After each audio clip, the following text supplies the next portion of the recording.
Hey guys, Zach here, and today I'm turning this dried terrarium into a thriving aquarium. Now, I originally made this terrarium for my sister almost a year ago now, but after she went away for a couple of weeks, you can see that it has just been dehydrated and it's just not looking the best.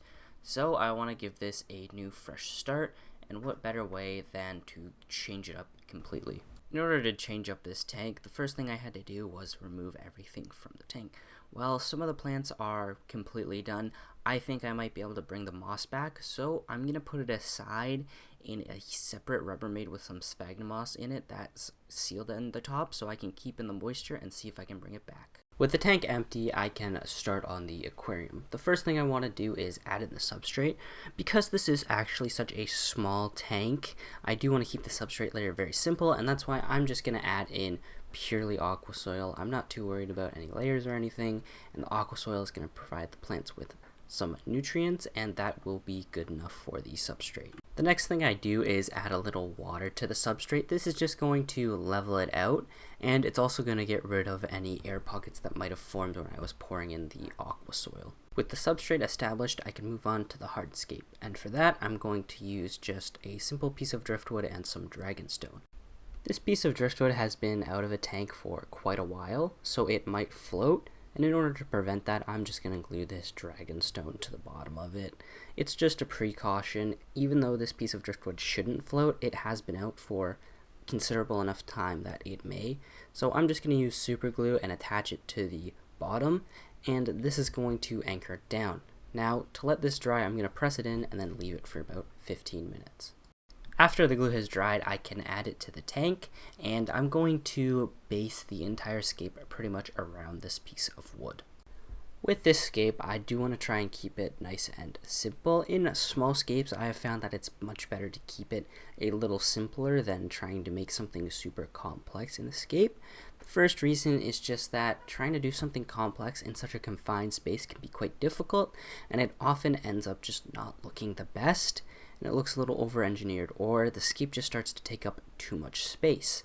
If it starts to take up too much space, then I'm taking away from my planting room, which really does not help the tank at all, and it just makes a lot more work for me. A simple scape also allows me to do maintenance with relative ease. On this tank especially, it has a small little opening, so getting my hands in here to do maintenance can be tricky if I do create a scape that is a little too complicated.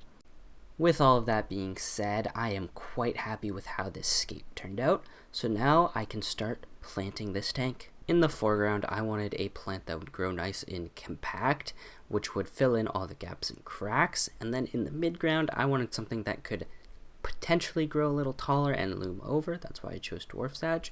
Once I had the foreground and the midground planted, I decided to fill it up, and I'm just going to use a paper towel here to try and make the water a little less murky. However, this just doesn't end up working out. It kind of works, but the aqua soil that I put in was just so dirty that it really didn't make too big of a difference.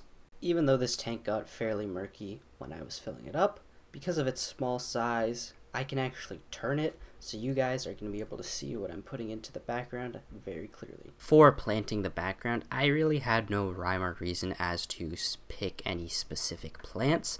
I was just trying to get as many colors and different textured leaves as I could into the back, and that's how I ended up with the plants that I did choose. They just had a bunch of different textures and a bunch of different colors that I thought looked really good.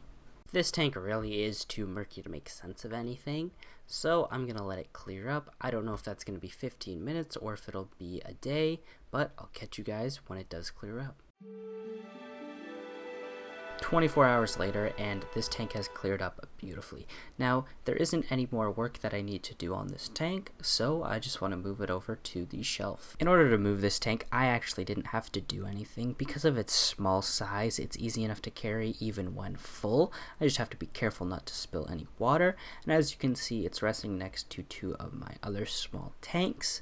But one good thing that I really do like about tanks this size is I can move them quite easily, so I can rearrange which which tanks are next to which, and it can change up the whole look of the aquarium room. That is everything for this video. Thank you guys so much for watching. I am very happy that I was able to transform a dried up terrarium into this beautiful aquarium. If my sister does want this tank back, I'm more than happy to give it back to her. If you guys have enjoyed, please consider subscribing, and I will see you next time. Peace.